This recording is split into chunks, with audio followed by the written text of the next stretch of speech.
Pessoal, então, eu comecei essa live falando o seguinte: quem planta vento vai colher tempestade. Não é verdade, gente?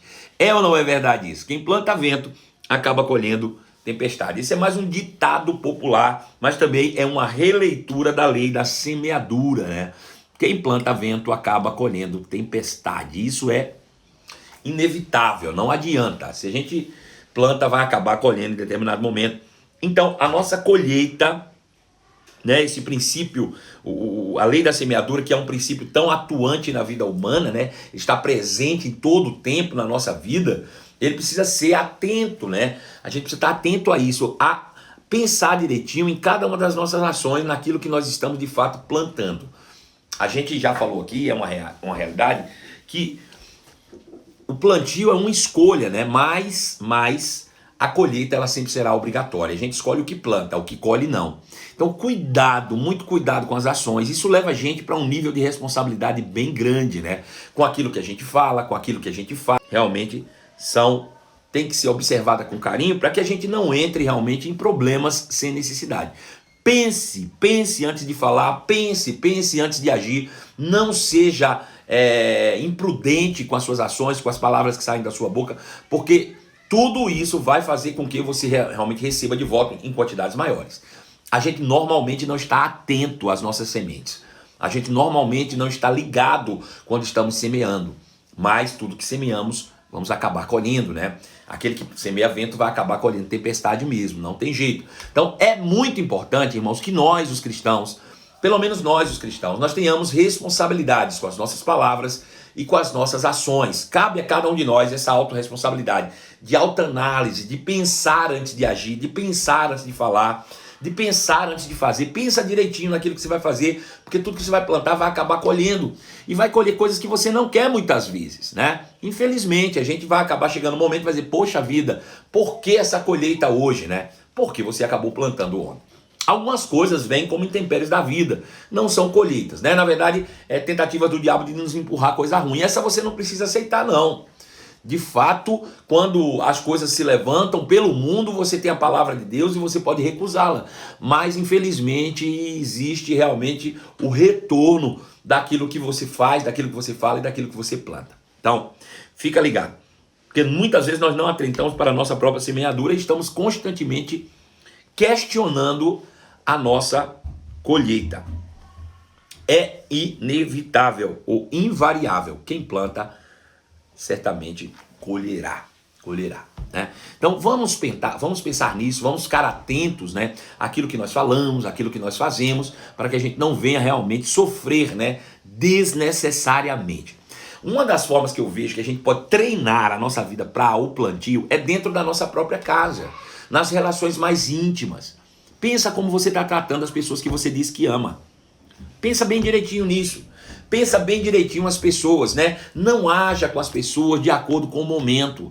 Pensa em tudo que vocês já viveram. Pensa na plenitude de tudo que já foi vivido. Sabe uma coisa que eu tirei para minha vida? Eu não julgo ninguém, absolutamente ninguém, pelos seus atos momentâneos. Eu sempre julgo, ou se é que julgo, eu faço questão de não julgar, mas o que eu faço sempre é procurar fazer a avaliação com base em todo o histórico, com base em toda a vida, né? Por exemplo, como eu estou à frente, como eu sou um líder, né? Eu acabo, em alguns momentos, tendo que lidar com pessoas que agem de maneira irresponsável, de alguma forma, em algum momento da sua vida, né? Acabam cometendo alguns atos que são atos ruins, que não são atos desejáveis, que não são atos bons, né? E quando eu vou questionar, eu vou conversar com essas pessoas, eu não lido com elas como se elas fossem o problema. É isso que eu queria que você atentasse. Não lide com as pessoas como se elas fossem os seus erros. Não lide com as pessoas como se elas fossem, de fato, aquilo que elas fizeram. Elas não são os seus erros, elas não são o problema. Elas cometem erros e elas têm problemas. Pense exatamente como você gostaria de ser tratado se, em determinado momento da sua vida, você, porventura, caísse em um erro. Você caiu em determinado erro. Você sabe que você passou uma vida toda correta, fazendo bem, fazendo coisas extraordinárias, e de repente você que errou, caiu, e as pessoas vão te tratar como se você fosse seu erro.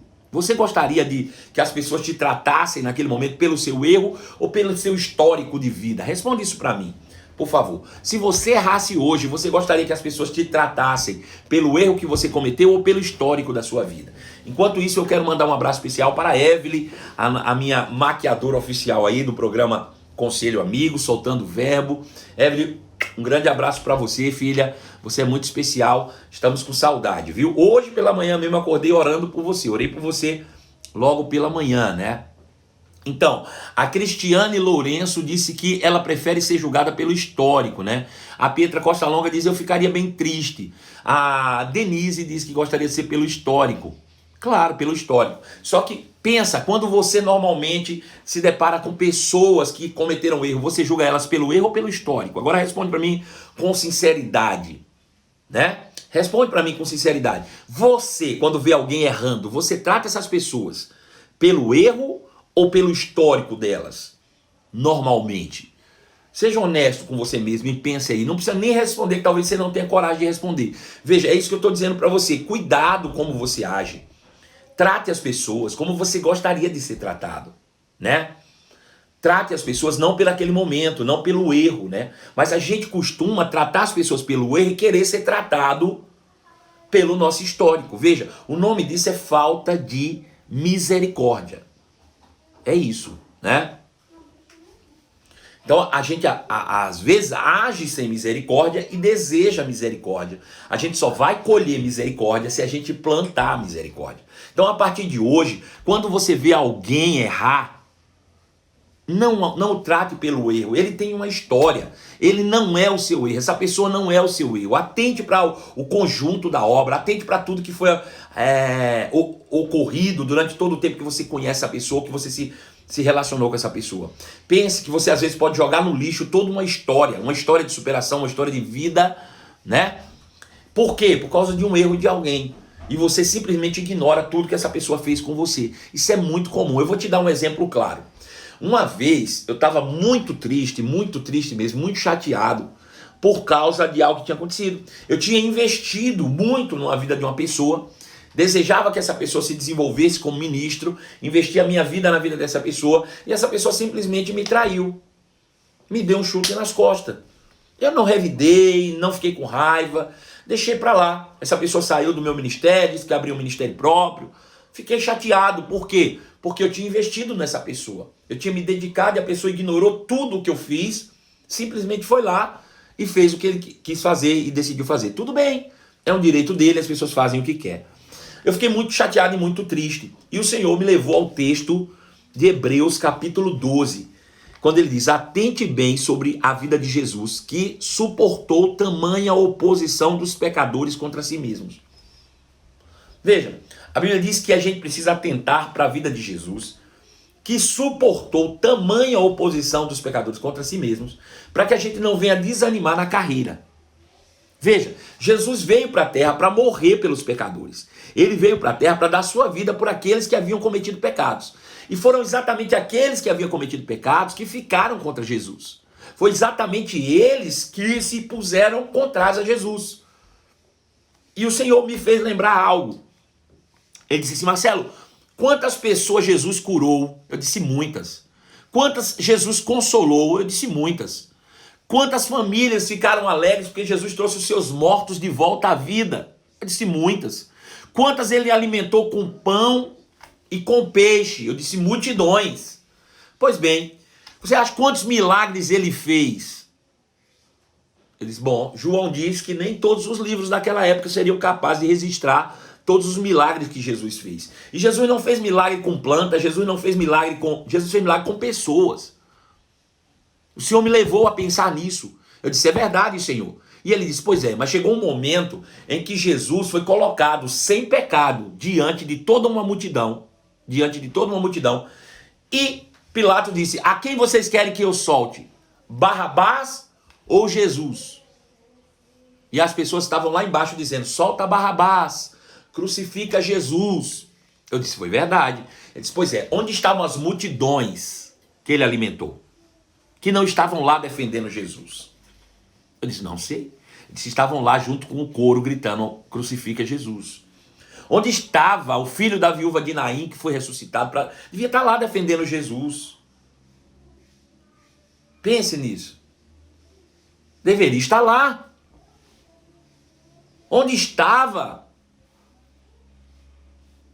a família de Jairo, que teve sua filha devolvida dos mortos? Que não estava lá defendendo Jesus. Estava engrossando o couro, dizendo: solta Barrabás. Onde estavam essas pessoas? Estavam todas lá gritando. E eu olhei para ele e disse: é verdade, o senhor tem razão. Ele disse: então não se desanima não, meu filho. Jesus não desistiu. Quando essas pessoas gritavam: crucificam Jesus, elas estavam contrárias àquele que podia libertar a sua vida. Mas eram elas que estavam sendo prejudicadas com isso. Então não ligue, não julgue as pessoas, não faça. Veja, pensa nisso. As pessoas esqueceram todo o bem que Jesus fez. E ele nem tinha cometido pecado. Aleluia. Sabe, muitas vezes nós usamos disso. Nós acabamos julgando as pessoas pelo seu erro, né? E esquecemos a vida da pessoa. Nós esquecemos que por trás disso... Deixa eu te dizer uma coisa. Às vezes eu vejo, dentro do ministério mesmo, pessoas que criticam líderes. Líderes que às vezes até erram mesmo. Erraram em algum momento da sua vida. Eles erraram. E as pessoas descem o porrete, falam mal e questionam. E julgam as pessoas e esquecem toda a trajetória daquela pessoa, a vida que ela teve, o que ela já fez de bom por tanta gente. Se esquecem muitas vezes que por trás de um título pastor tem uma família inteira, tem filhos, tem esposa, mas as pessoas não estão nem aí. Cuidado, porque da forma como nós fizermos, será invariável aquilo que vamos receber. Cuidado. Então, antes de você agir em qualquer circunstância em relação a qualquer pessoa, pense bem direitinho como você gostaria de ser tratado. Como você gostaria que agissem com você. Se você hoje fosse pego em um erro, como você gostaria de ser tratado? Qual é o nível de disciplina que você gostaria de receber? Pensa nisso direitinho. Você gostaria de ser simplesmente ignorado, tratado com indiferença? Deixa eu dizer uma coisa para você, a pior desgraça do mundo é a indiferença. A raiva nem é tão ruim quanto a indiferença. A raiva, pelo menos, a pessoa fala na sua cara, pode até... Oi, pessoal, caiu aí, né? Então, voltando já. Já voltou normal aí. Então, veja. A gente acaba agindo como se a gente nunca fosse errar. Não é? Então, vamos pensar direitinho, irmãos. Como é que a gente está tratando as pessoas? Da forma como a gente gostaria de ser tratado? Ou de forma seca, dura demais? Eu estava falando sobre a indiferença, né? A raiva nem é tão ruim quanto a indiferença, porque uma pessoa com raiva de você, ela fala na sua cara, ela te xinga, ela cospe até, ela cospe na sua cara. Mas a pior coisa do mundo é a indiferença. Pior situação do mundo é a indiferença. Se você perguntar qual é o contrário do amor, para mim o contrário do amor é a indiferença. Indiferença. Indiferença. Cuidado. Não trate as pessoas com indiferença. Não finja que as pessoas não existem. Não andem nesse nível, porque mais cedo ou mais tarde você vai acabar colhendo ao mesmo nível do que você plantou em uma quantidade infinitamente maior. Então, Provérbios capítulo 11, verso 27 diz assim. Provérbios 11, 27. Quem procura o bem, ou quem planta o bem, vai acabar colhendo favor. Quem planta o bem, colhe favor. Quem planta o bem, colhe graça, irmãos. Quem procura o bem, encontra favor. Mas quem procura o mal, será encontrado por ele. Quem procura o bem, encontra o bem. Quem anda procurando o mal, acaba sendo encontrado por ele. Então não se canse, como disse Paulo em Gálatas capítulo 6, verso de número 8. Ele diz: não se canse de fazer o bem, pois a seu tempo ceifaremos. Sabe, tem hora que a gente está fazendo bem e parece que não está valendo a pena. A gente está fazendo bem, as pessoas não estão nem aí. Mas deixa eu te dizer, Deus não é injusto.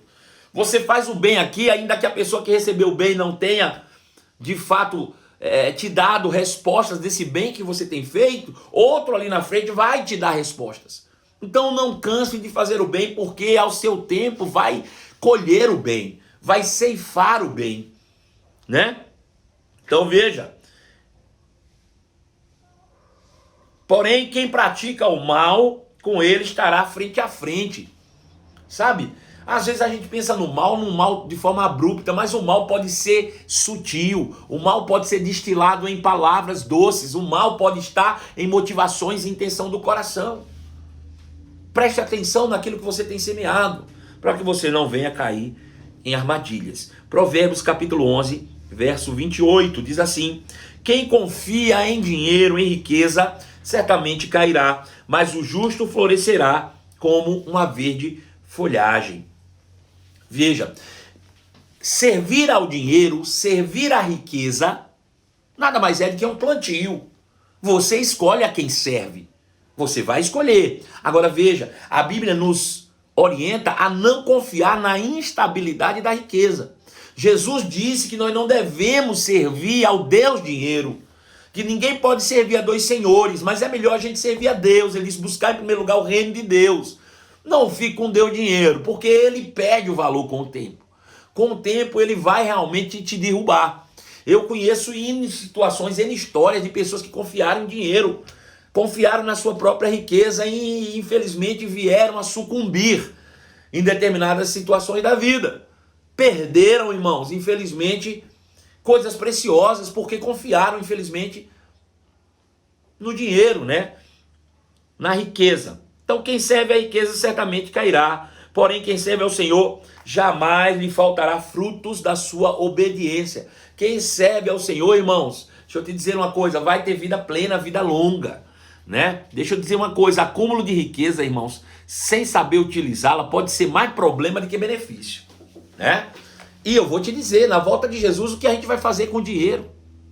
Alguém chegou para mim outro dia e disse assim: pastor, o senhor paga muito caro de aluguel nessa igreja, vamos pensar em comprar esse prédio aí. Eu disse: cara, tu imagina, eu invisto aqui, sei lá, 15 milhões, 16 milhões num prédio, e depois que eu terminar de pagar, Jesus volta. E aí? Pensa um pouquinho nisso, né? Pensa um pouquinho. Eu acabo de pagar um prédio e Jesus volta, para quem vai ficar? Onde é que eu vou enfiar esse dinheiro? Deixa eu dizer uma coisa, com 15 milhões eu abro 10 igrejas iguais a que eu tenho lá hoje. Quero não. Ah, mas está pagando muito alto de aluguel. Mas não estou pagando? Deus não está me dando condição de pagar? Deus não está trazendo recurso? Qual é o problema? O dinheiro serve para isso mesmo. O dinheiro serve para nos servir. O dinheiro serve para essas coisas. Aí tem gente que fica preso, irmão, amarrado em algumas coisas, não desfruta da vida porque está pensando no futuro, que nem sei se vai existir. Não confia em Deus, confia só no Deus dinheiro. Ei, pensa bem direitinho. Pensa direitinho. Aleluia. Ah, pastor, mas o senhor não está pensando na próxima geração, o senhor não está pensando em seus filhos. Aham. Deixa eu te dizer uma coisa. Eu nasci numa família bem pobre. E por causa disso tive motivação para vencer na vida. Eu conheço um monte de gente próxima a mim, da minha própria família, que nasceu no meio dos ricos e hoje estão pobres. Deixa eu te dizer uma coisa. Qualquer um precisa crescer. A herança na mão de quem não sabe produzir acaba, meu filho. Vira um problema. Então presta atenção direitinho. Não, estou preocupado com a próxima geração, com o futuro. E deixa de viver, deixa de servir ao Senhor. E se Jesus voltar, e ele vai voltar, né? O que vai ser da tua riqueza, da tua herança? Então viva a vida. Viva a vida, não se prive de nada. Se Deus te deu, se Deus te confiou, é porque Ele acredita em você e é para você desfrutar disso mesmo, né? Então quem confia na riqueza, quem está seguro no seu dinheiro, cairá. Mas aquele que confia no Senhor, aquele que é justo, que vive segundo a palavra, ele terá as suas folhas verdes e frutos na estação certa, né? Então fica atento nisso. Provérbios 11, 29, ele diz: quem causa problema à família herda o vento, o insensato se torna servo do sábio. Você conhece pessoas que vivem trazendo dor de cabeça para a própria família? Você conhece? Eu conheço uma pessoa especificamente que já recebeu tanto auxílio, tanta ajuda, mas vive trazendo dor de cabeça, mas vive trazendo problema para a própria família, né? Envolvido com todo tipo de coisa ruim que você possa imaginar. Traz dor de cabeça, traz dor... E você vê a pessoa se destruindo. E eu vou dizer, por mais que exista uma herança natural para ele herdar, talvez a vida não lhe dê oportunidade disso, porque vai acabar colhendo desgraça para a sua própria vida. Mais cedo ou mais tarde, o pecado vai cobrar o seu preço. Eu gosto sempre de pensar nisso, e talvez você não saiba do que eu estou falando, porque talvez você já tenha nascido de novo glorificado. Você nunca passou pelo mundo, né? Mas eu vivi no mundo há algum tempo, e eu sei o que eu estou te dizendo. Muitas vezes você vai num bar, num boteco, em qualquer lugar que seja um restaurante, e começa a beber, o garçom é tão simpático que ele vem rindo para você e te oferece a bebida com simpatia, com alegria. Mas o mesmo garçom que te oferece com simpatia a bebida é o mesmo garçom que no final da noite traz a conta de cara feia. E você sempre vai achar que bebeu pouco, está pagando muito, né? E o garçom vai dizer, vai ter que pagar. Foi isso mesmo que você bebeu. Assim, irmãos, é uma vida destrambelhada, é uma vida que dá dor de cabeça para os outros. É uma vida de pecado. Deixa eu te dizer, por mais que a gente não queira, a gente olhe para que isso não aconteça naquelas pessoas que a gente ama, mas, irmãos, está plantando, vai colher. Vai colher. O mesmo Satanás que traz rindo, as sugestões para você viver de qualquer jeito, é o mesmo Satanás que vai trazer a conta depois. Não adianta. Então a Bíblia diz que aqueles que não trabalham a família vão colher vento por herança. Vão colher vento por herança. Infelizmente essa é a verdade. A rebeldia nos rouba a herança, seja ela natural ou espiritual, né? A rebeldia, viver fora dos padrões divinos, nos rouba a herança. Seja essa herança natural, seja essa herança espiritual. No reino de Deus também não tem jeito de você herdar se você vive fora dos princípios da palavra, não. A Bíblia diz que aqueles que vivem fora dos princípios não viverão ou não herdarão o reino de Deus. Então, precisamos estar atentos a isso, né? Os insensatos acabaram de se tornando escravos. É isso que acontece. A insensatez te torna escravo das pessoas. Provérbios 11:30 diz assim: o fruto do justo é árvore da vida, e o sábio conquista pessoas. Veja, o que ele quer dizer? Que o fruto do justo é a árvore da vida. A árvore da vida é a palavra de Deus. O fruto da justiça, o fruto de andar é ter a palavra, irmãos, viva na sua boca e em seu coração. Essa é a palavra da fé que nós proclamamos. E por meio da palavra da fé que proclamamos, pessoas vão alcançar o reino de Deus. Pessoas vão ser alcançadas, libertas do império das trevas e transferidas ou transportadas para o reino de Deus. Pessoas serão realmente inseridas dentro da salvação por meio da palavra da fé que sai da nossa boca, se andarmos justamente. Agostinho, ou Santo Agostinho, como você queira chamar, certa vez ele disse: olha, precisamos pregar o evangelho, e se necessário, usaremos palavras, né? Então veja, quem anda em justiça tem a palavra na boca, mas principalmente tem a palavra no coração. Quando você anda em justiça, você precisa falar muito pouco para mostrar Jesus para as pessoas. De fato, a sua vida reflete quem Cristo é, de fato. Os justos terão a palavra na boca e com ela conquistarão almas para Cristo.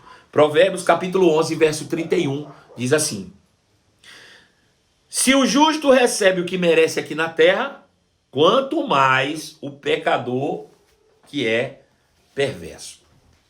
Da forma que eu comecei, eu quero terminar. Veja, a Bíblia diz nesse último versículo o seguinte: bom, se o justo, que é justo, que nasceu de novo, que foi justificado por Cristo, ele recebe o que merece aqui na terra, quanto mais o pecador. Quanto mais o pecador. Veja, irmãos, isso mostra que mesmo nós tendo sido justificados, se nós plantarmos para a carne, da carne nós vamos colher corrupção. Infelizmente. Não é assim? Se nós justos semearmos para a carne, da carne vamos colher corrupção. Que dirá os pecadores? Isso faz menção, né, a que toda ação gera uma reação. Isso é um fato. Todas as nossas ações vão gerar invariavelmente uma reação. Isso se chama lei do retorno. Lei do retorno. Conhecida como lei do retorno. Ou seja, trate as pessoas como você gostaria de ser tratado. Isso significa a lei do retorno. Você deve sempre tratar as pessoas da forma como você gostaria de ser tratado. Jesus fala sobre a lei do retorno em Lucas capítulo 6, verso 38. Jesus diz assim: deem e então vocês receberão. Sua dádiva lhe retornará em boa medida, compactada, sacudida, para caber mais, transbordante e derramada sobre vocês. O padrão de medida que adotarem será usado para medi-los. O mesmo padrão de medida que você usar para os outros é o mesmo que será usado para você em uma proporção infinitamente maior. Dê e lhe será dado, em boa medida, sacudida, recalcada e transbordante lhe darão. O mesmo padrão que você usar para medir as pessoas é o mesmo padrão que será usado para medir você. Lembre-se sempre disso. Agora veja, quando Jesus falou disso, ele não estava falando de dinheiro não. Ele estava falando do seguinte: não julgue ninguém, não condene ninguém, ao contrário, perdoe. Diante de toda e qualquer situação, se você viu alguém no erro, não julgue, não condene, perdoe. Seja misericordioso como seu pai é misericordioso. Porque assim, se você for encontrado também no erro, certamente ninguém vai te julgar, ninguém te condenará. Ao contrário, você será perdoado. Perdoado. Por quê? Porque você será julgado com a mesma medida que você julgou os outros. Pastor do céu, não diga isso não, porque eu estou meio preocupado. Porque durante a minha vida eu julguei muita gente, eu condenei muita gente e eu não perdoei ninguém. Pois bem, ainda dá tempo de você equilibrar essa balança aí, né? A partir de hoje, mude o seu comportamento. É Lucas capítulo 6, verso 38. Então mude o seu comportamento a partir de hoje para que você não venha sofrer no futuro. Né? Não julgue, não condene, perdoe. O pior de tudo isso é que normalmente a gente julga, a gente condena e a gente não perdoa pessoas que às vezes a gente nem conhece. Pessoas que não afetaram a nossa vida diretamente. Mas a gente precisa dar um palpite, a gente precisa dar o nosso parecer técnico de julgadores oficiais e profissionais do reino. Deixa eu te dizer, você não foi chamado para julgar ninguém, você não foi chamado para condenar ninguém, você foi chamado para ser misericordioso como é misericordioso o vosso Pai. Perdoe, perdoe, perdoe, perdoe. Quanto mais você perdoar, quanto mais você perdoar as pessoas, quanto menos você julgar, quanto menos você condenar, esse padrão será o padrão que será medido sobre a sua vida. Quando eu julgo, quando eu condeno e quando eu não perdoo, eu estou me achando maior do que Deus e incapaz de errar. Essa é a reflexão de hoje.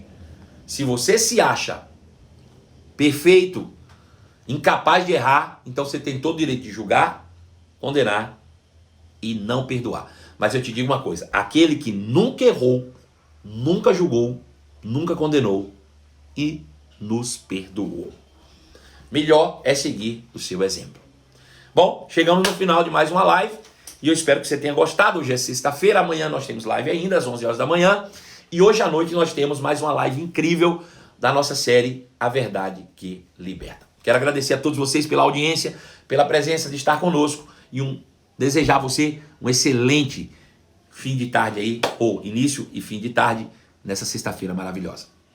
Beijo no coração de vocês e até logo mais.